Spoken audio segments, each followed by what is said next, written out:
Hey, Las Vegas. Thanks for joining us back here at Vegas Realty Check, your local Las Vegas real estate news show. I'm Trish Williams. And I'm Tiana Carroll. Welcome back, Vegas. Our first day of February 2024. Oh my God. January, the year-long month is finally over. Yes. It happened. And we get a bonus day this month. So we do. Yeah, a little leap year. Leap year. Yep. Leap year. Oh, great. Okay. I can never keep track of that stuff. So Well, glad you do. Once every 4 years, it's fine. Yeah. So Tiana and I had a very eventful day yesterday. We spent about 5 hours. Yeah, I'm a little worn out, if I'm being honest. Oh my gosh. Yes, we were touring mansions. Some of them under construction. Some of them were just felt like it was square foot after square foot after square foot. I think when you include like the lots we walked yesterday, the homes we walked, we probably walked at least 100,000 square feet. Oh, yes. At minimum. Yeah. In hills. Yeah, because that's what we do. So we did get some pictures. We'll post them on social media very soon. Yeah. At the end of the day yesterday, I was exhausted. I wasn't posting anything. So yeah, a bunch of luxury homes with beautiful waterfalls and koi ponds and pools and spas and everything inside the homes. They're cool. Yeah. Very, very amazing. Had a great time. So that happened. So that's news. No. Yeah, that's news. That's news. That's our news. That's typical for us, right? I mean, we see a lot of homes in a week. We see a lot of homes in a week. But yes. Going and touring big mega mansions is fun. Yeah, it's different because one thing about that is when they're custom, they're unique. Yeah. So it's not everyone's the same. So that is, I like that they're not cookie cutters and that they all have their own personality. Yeah. There's some homes across the valley. I walk in and I'm like, oh, this is a Pulte home. I know it because I've seen this floor plan 5 times already. Yeah. I'm the same way. Yeah, and I'm like, oh, the bathroom's here. And they're like, have you been here? I'm like, no, but I know where everything is at. I know. It happens to me too when I'm showing people houses and I'm like, here's your this and here's your that. And they're like, oh, you know this house? And I'm like, yeah, it's all over the valley. Yeah. Lots and lots of people have this floor plan, which is okay, right? It's okay. And I've even seen some standard floor plans there's some builders, like Lennar's one of them. Mm-hmm. They took a floor plan that was like they're standard homes. I would say median homes, right? Right. Maybe a little bit above median homes. So they took that same floor plan and then added just a couple like bonus things to it. Right. Like, of course, strip view. That's always a bonus. And they put them on strip view lots. They added a butler's area to it, and just a couple little tiny things to the existing floor plan and made it luxury. So yeah, that's basically luxury. A little more square footage and a little more spice, you know. But it's the same floor plan, so I found that very interesting. I was in a desert modern build home, and I was walking through the house, and I'm like, I know this house. How do I know this house? And it's the exact same floor plan as like the Lamplight Glens, that have the little courtyard off the side and the carriage house. But then they were all done desert modern, so the facade threw me off. And then I got in, I saw the staircase. I'm like, oh, Lamplight Glen, I know this house. So one thing I realized now that we're talking about that is I didn't know this until I was in real estate, right? Okay. So custom homes. I've been in a few custom homes that are custom, owner built them, they were just done by the builder. Yet the same as other custom homes I've been in. And I'm like, how is that if it's custom? But there's floor plans that you can purchase. That's what I was going to say, especially like, let's say the early 2000s when everybody was jumping on the internet and going bananas with eBay and what have you. You could just buy floor plans off the internet. So we were having people buy lots. And at the time, half acres were so inexpensive. And yeah, you could just build a custom home, buy these plans, and sort of omit the architect altogether. Here are the plans. Here you go. Yeah, so build me this house. I've been in a few of those where I'm like, I've seen this house before, but it's custom. So how's that work? And then figure it out. No, in our garage we used to have a big basket with just rolls and rolls and rolls of blueprints because we were looking to custom build at one time. Yeah.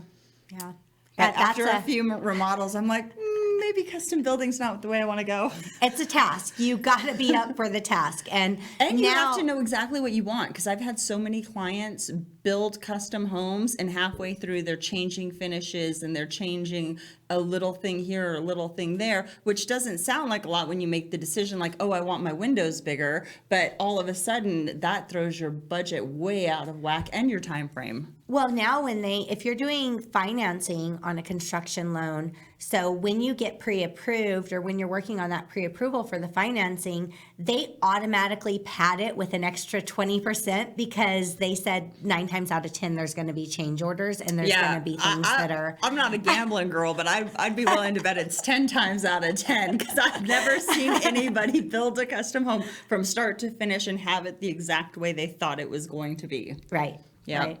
So look at us just gabbing over here. We haven't even done numbers. We haven't even officially started the show the way we start the show. Are we do. opening with news? Let's open with news first. Oh, instead of numbers? Instead of numbers. Okay, yeah. go.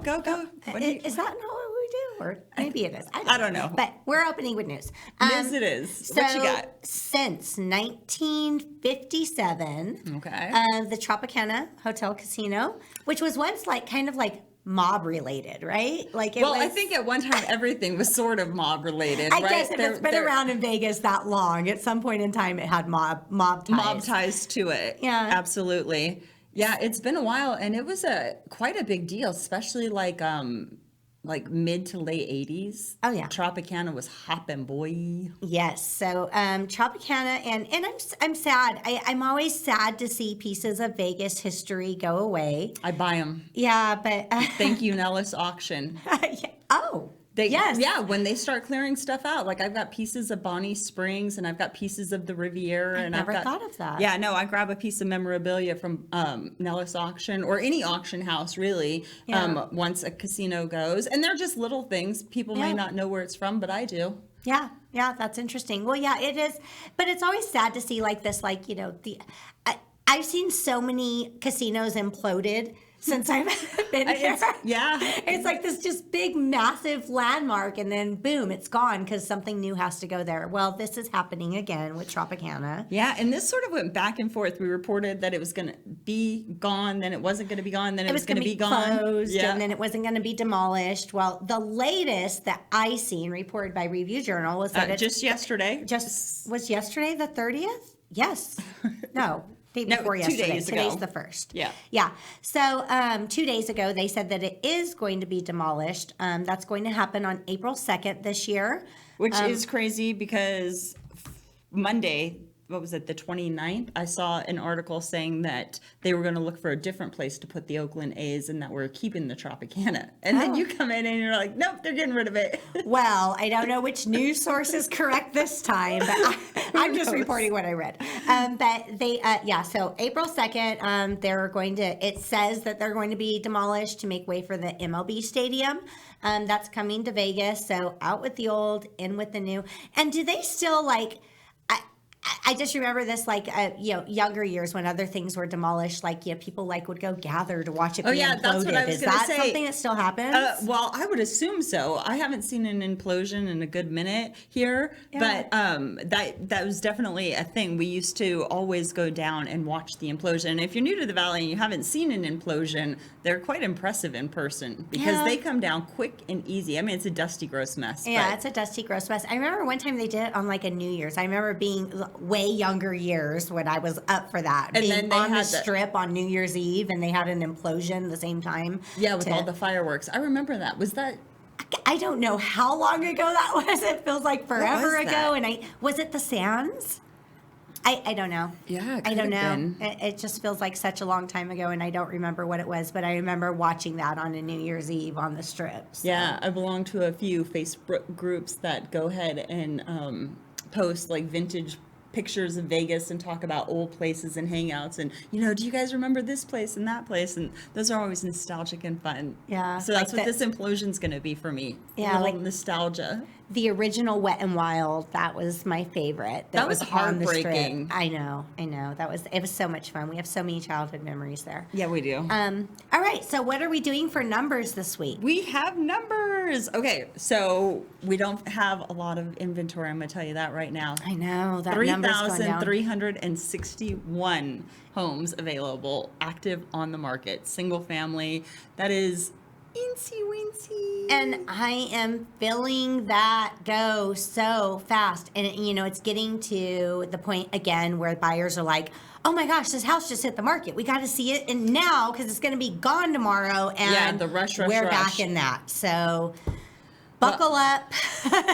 Yeah. Get ready. Listen, I said it at the end of last year. I anticipate from...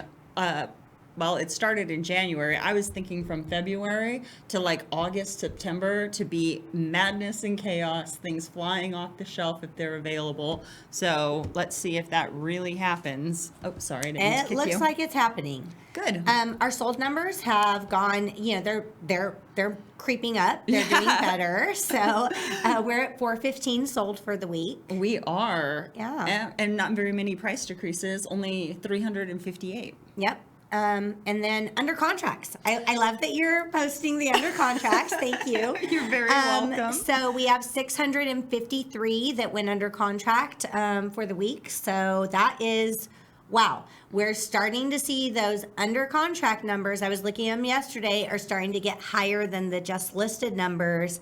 So that's the indicator that we're starting to sell more than we're listing again. So that's the discrepancy. That's why we report these numbers, because if you track the numbers, you know exactly what's happening in the valley at the moment. Is it a crystal ball forecast for a year from now? Nope. No. But it's where we are right now. So brace yourself. We are in this market again, people. We missed the crash again. Next time. We'll get it next time. Next time. It didn't happen. Still not happening. So. Well, that's another thing that was in the news. Redfin had reported that nationally appreciation had gone up 0.6%. That doesn't sound like a lot, but in a year where everybody was like, we're crashing, the crash has started, for us not to depreciate as a nation was kind of impressive. Yeah, I think crashers out there, when you see the market slow down and we have reduced amount of sales, like probably last quarter last year. Yeah, quarter. That's your crash. That's what you were waiting for. There it is. You missed it. Now we're back. So we'll see you next fall. Next crash. Yeah, exactly. The next one, when it comes around, it's all yours. But if you really love those numbers and you want to know more about those numbers, next week we'll be doing all of the January numbers. Yes, the market report. So make sure that you subscribe and download and share or whatever, so that way you can come back here, you don't miss any information. And next week we'll be doing all of the January's official numbers from LVR. Yes. So look forward to that. We will report it here.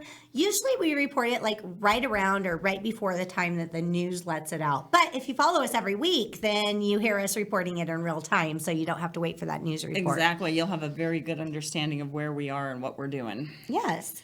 So listener questions is our going new to be 2024 format. Yes, I love it. And I do like it.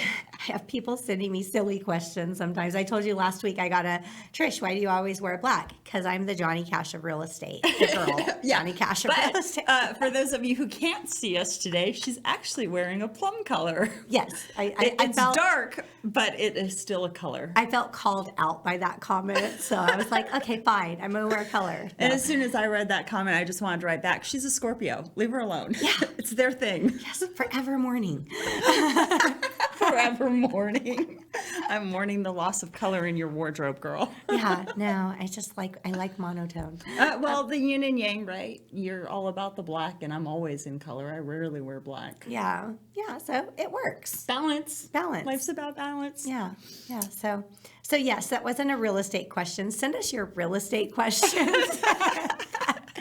We'll do a lot better job answering them. What do you mean? Scorpio is a good answer. All right, real estate questions. We do have them. We get them all the time. If you want yours answered on air, you can go ahead and send it in to vegasrealtycheck@gmail.com, and we will answer those on air for you. Yes. Like Gerald, we have one from him today. Yes. So Gerald, Gerald wants to sell his house. It needs a lot of work. A lot of things need to be fixed. He doesn't have the money to do this up front and wants to know what his options are. So there's quite a few options. Yeah, that's the good thing about real estate. There's more than one way to skin a cat. Yes, absolutely. And the good news, Gerald, is that we are in a market now where we're starting to see inventory tighten and buyer demand grow. That's the best market to sell a home that is in need of a little TLC. Yeah. Definitely. You don't want to be on the market when there's bidding frenzies going on and all of the pretty houses are selling instantly and you're just sitting week after week after week. Yeah. And when that happens, so in those types of markets, you get buyers that are looking more into, because affordability becomes an issue. Indeed. So they're looking more into what can I purchase and do a little bit of work to and customize, make it my own. So they're a lot more open to ideas, and that's definitely a benefit for the seller in that type of market too. Yeah, but condition in most markets plays a big role in that price. Of course. And that price. list price. Yes, so you have to be realistic. You can sell your house, but you're not going to get overappraised value, most likely, if it's in a TLC condition. Yes, you have to be realistic about the condition of your home. Indeed. Your home's not going to sell at the same market value as a turnkey home that is like similar and the same in the same area. Like that is, for the chances of that to happen are very slim. So you've got to talk to your realtor and learn how you're going to take that price into consideration versus the condition of the home. Right. Yeah.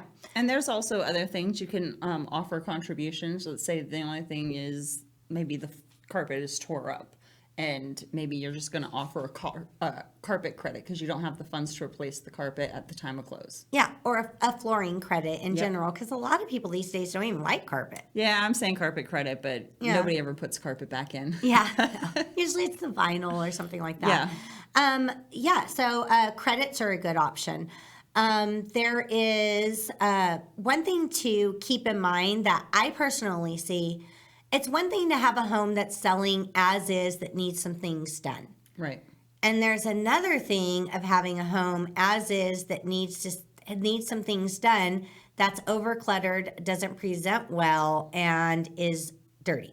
Yeah. So and of course, Gerald, I haven't seen your home, so I don't know. Right. But I would think that one of the best things you could do, there are so many buyers that'll walk in a house that they know needs work, but it's clean and, just clean and tidy. And they're like, okay, I can deal with this. Right. And then there's another scenario where they walk in and they're like, it's hoarder, it's gross, it smells like pets or food, it's grimy, you don't even want to flip on a light switch because you don't want to see what's going on in that house. Yeah, that will tremendously affect your value or prevent the home from selling. So what I would say is, and I walked a home just recently with another client that is, the sellers had the home since I think early 50s. It's quite an old home. They were older people, never did anything to it. Right. But the house is really well maintained. Yeah. I walked through and yes, there's popcorn ceilings, but there was not a leak on that ceiling. The roof had been replaced. The water heater was in good condition. The AC's been replaced. It's just not up to date. Yeah, and not everybody needs up to date. Right. Like I said, condition goes a long, long way because there are some very nice homes that are mechanically sound in good areas. And yeah, they've got some, let's say 80s kitchen or whatever, but that does not change the livability of the house. Right. The aesthetic, yes, but not the livability. It could very well be a good house. Yes, and that's exactly what I told him. I said this home, for one, is financeable, which is always one of the considerations you have to think of when you're having a home that needs maintenance or repairs or things done. There's certain things that a mortgage won't finance on. So that's something you need an experienced realtor to talk to you about to see if you're going to be able to even pass appraisal with this. Because if we're walking in and there's no paint on the eaves and they're starting to deteriorate with that exposed wood and there's exposed floors that aren't like sealed cement, but just actually floors are missing, then holes in the wall, caving roofs. And then certain, well, not certain, especially FHA, but some conventional would just be like, nope, we can't finance. And then that, in those situations, those are distressed properties, and those are good for investors, cash buyers to come in, remodel, rehab, whatever needs to be done. Yeah, and in those cases, it's good to review your options for that too. Right. So there are very few companies. I've seen a lot of them go away after COVID, unfortunately. But there's a few companies out there that I think their pricing is a little bit inflated, right? But really? Inflation now? That sounds weird. I never heard of that. I know. Who'd have thought? But their pricing is a little bit inflated because one of the services they offer is to do the repairs up front. They basically put a lien on the house and get paid at closing. Right. So again, there's a lot fewer of those companies around now, but there are some options out there. But you're not going to get the best pricing on it because you're kind of paying for the service as well. Right. And sometimes you need the service just to make it financeable. Right. So there's a way to sell every house, and trust me when I say there's a buyer for every house. So it's just a matter of fitting the right buyer to the right seller. And so having an agent to sit down, talk about your options and see what works best for you. Ultimately, it's going to be the homeowner's decision. Right. You know? Yeah. Whether they want to offer a credit or they want to have a repair done that is paid out at closing, or if they just want to lower the list price for speed, get it off the books, whatever, then there's options. Yeah. But it's a great question, Gerald, and either of us would be happy to meet with you and discuss your options. Right. Okay, Anthony, it looks like we're probably just going to get to 2 of these today, huh? Yeah, well, we talk a lot. It's a thing. Anthony. If you're new to the show, surprise. Yeah. And if you're not, you already know. All right. So this is similar to a previous question that we had, I think, a couple weeks ago, but just a little bit different scenario. Anthony purchased a home with his girlfriend. He did. So they weren't married, and they are splitting up. And he wants to know how to get his name off the home. Well, so getting your name off the home is different than getting your name off the mortgage. Right. So there's 2 different things that you're going to have to take into consideration in this scenario, Anthony. So first and foremost, if you wanted to get your name off the home, easy peasy, quick claim deed, we're done. Just sign that house on over. If you're not on the mortgage, if you were just there financially and your girlfriend's got the mortgage and you just need out, then that's cool. But if you are on the mortgage, it's a little more difficult. You're financially obligated for that property and that mortgage until unless your ex-girlfriend would be able to refinance the property in her own name to take you off. And buy you out. Yeah, that's where I was about to go with that. But likely there's probably some funds that you want from this whole breakup because you probably have a vested amount of equity inside this home as well. Agreed. So that's a situation you need to determine. So is she going to refinance and buy you out of that equity and do it in the refinance? And can she qualify for that? Because that's a factor as well. Yeah, you see that a lot in divorce. Can the wife qualify to even keep the house? Yeah. And can she pay you out directly on the equity? What is the equity? That's always a good thing too. Right. And were you there 6 months or were you there 6 years? Because there's going to be quite the discrepancy. Yeah. So a lot of things that you need to take into consideration with that. It can be done, but really, it's one of those things we'd have to look at the full picture and see what situation that you're in there. But yeah, getting your name off of the property does not release you from the mortgage obligation. So if you took a quit claim and removed your name from the property and those payments were to go into default, you are still on the hook for that mortgage. Yep. Yeah. Yep. Yeah, so your name has to be off the mortgage and the property to be able to do that, and to get another mortgage. A lot of times, there's a lot of people that can't qualify for 2 mortgages at once. Right. So you might want to go buy another home, Anthony, and you can't do that because you have a financial obligation to a mortgage that you're already on. So that situation, and you may, after looking at all your options, may decide that you guys have to sell. And being a partial owner in this property, that is, that is an option that you can move forward on because you're part owner of this property. And in order to remove your liability for it, then, both of you have to be able to agree to sell. Yep. Yeah. Yep. Those are the best options on most case scenarios. Yeah, a lot of people don't like that option. They, one wants to keep the house, but keeping the house is not always as easy as it sounds. Yeah, we don't always get what we want. Yeah. That's a bummer life lesson. I know. We do have time for Deanna's question. Oh, okay. Well, let's go. So Deanna said, there's a home that is in contract, which means that they have already accepted an offer on it. Right. They're in the escrow process.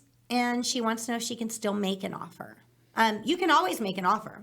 Home on, off, out. Yeah, house doesn't even have to be on the market. You can make an offer on it, whether they're going to accept it or not. That's one thing. They cannot accept it while they're in. The seller can't accept the offer while they're in contract. Yeah. Well, a seller can do basically anything they want, but they're going to have implications. Right. Yeah. Right. Well, yeah, they're going to be liable because they're breach of contract on their first contract then. Absolutely. Yeah. So sometimes, depends on what stage of in contract the home is, but I've done this before too, where I say, my client wants to submit a backup offer. I know that you're in contract. Here's my client's backup offer. And sometimes what we see in those situations is, say they just win a contract with this buyer and they're in due diligence period. And then the buyer comes with some unrealistic demanding, sometimes the buyers just want to lock in the contract and then come in with some craziness afterwards, trying to get that price down. That happens so much in 22. Yeah. I'm so glad that's not part of my daily practice anymore. Yeah. That was a crazy market. We've seen it a lot and it happens. Sometimes the buyers have some financial issues. Sometimes things happen or start to go south. And whenever there's an addendum that goes out to change the initial contract terms or prices, that the seller doesn't have to say yes to the addendum and has a way out of the contract. Right? So in that situation, if they have a backup offer that looks favorable or maybe even more favorable than the current offer they're in contract with, sometimes they'll consider reaching out to that backup offer and canceling or not agreeing to the change of terms on the current contract and move forward with the second buyer. So it doesn't hurt to reach out and submit a backup offer. Sometimes it works out, sometimes it doesn't. Yeah, exactly. So you never know. And like I said, sometimes those contracts do fall apart and you're sitting in a position to come in and grab the house, which is great. But they just can't say, oh, we got a better offer, we're canceling that contract without any repercussions. Yeah, there's definitely things in the contract. One of the things that I learned in real estate school was back to real estate school. Good. Yeah. I didn't know that we actually learned stuff in real estate school because the practice of real estate is so much different than what they teach you in school. That's like absolutely. The post-licensing is really should be real estate school. Right, absolutely. But every home is unique. So even though it could be a cookie cutter home and the home next door is exactly the same, it's not in the same location. Right. It doesn't have the same view from every window. It doesn't have, that every home has its own uniqueness. Yes. So there could be like liability to the seller for not performing on the certain contract because every home, it has its own uniqueness. Yep. Yeah. So, all right. Well, look at that. We ended up getting all three of those questions in. Good timing. So if anybody wants to talk to you about anything that we discussed today or anything else or has listener questions, right? How do they contact you, Tiana? Any kind of communication you want to do with me is always going to be by cell phone. So you can call me or text me, 702-379-9948. And then if you do want to get those listeners' questions in, then email those to thevegasrealtycheck@gmail.com. Yes. And if they wanted to have a conversation with you, they can reach you on your cell, right? Yes, 702-308-2878, Trish Williams. And you can call me or text me, and I do return phone calls. Someone asked me that the other day, and I said, of course I do. Why would I not? I know. I get stuck answering so many phone calls because I don't want to answer, but I'm like, I put my phone in the world. I need to talk to these people. Somebody might actually need me. But the spam calls, please. The spam calls. Just stop. Oh my gosh, the call centers. Yeah. Whew, it's a lot. It's a lot. And as we get closer to election, I suspect it's going to get worse. This is true. This is true. And unfortunately, in real estate, I've noticed that we get a lot of calls that are like, hey, I'm a buyer. I want to buy a home. And you're like, great. You start talking to them. And then you realize that they're like they're in some like call center working for some investor that's looking for off market cash deals. And, you know, it's just not. I only have 37 of those in my database right now. So they can be misleading. They can be misleading. All right. So, guys, make sure you come back next week. If you haven't yet, make sure you like, share, and subscribe to the Vegas Realty Checks channel so that way you don't miss a beat. We are here every Thursday, and we will see you next week. Bye, Vegas. Bye, Vegas.